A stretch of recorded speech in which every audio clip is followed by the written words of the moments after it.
তাআলা এ কোরআন শরীফ দিয়ে যে বিচার করবে, আল্লাহ তাআলা বলছেন সেই করবে কেবলমাত্র জাস্টিস, কিসত, জাস্টিস, ইনসাফ কায়েম করতে পারবে যে কোরআন দিয়ে বিচার ফয়সালা করবে।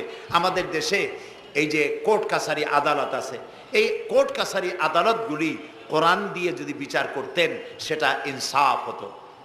যেহেতু ইনসাফ, আল্লাহর চাইতে ইনসাফগার আর কেউ নাই। আছে কি বলেন? নাই।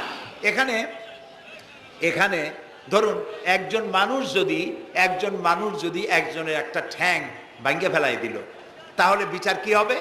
ব্রিটিশ ল যেটা আছে, বাংলাদেশ পেনাল কোড যেটা আছে, এই পেনাল কোডে বলা হবে যে সলিমউদ্দিন ঠ্যাং ভাঙছে বসিরউদ্দিন, যে ভাঙছে তার জন্য শাস্তি এই হবে 6 মাসের জেল, 2000 টাকা জরিমানা করে দিল। এখন আপনি বলেন বিচার মাফে কি দিয়া? ইনসাফের প্রতীক কি?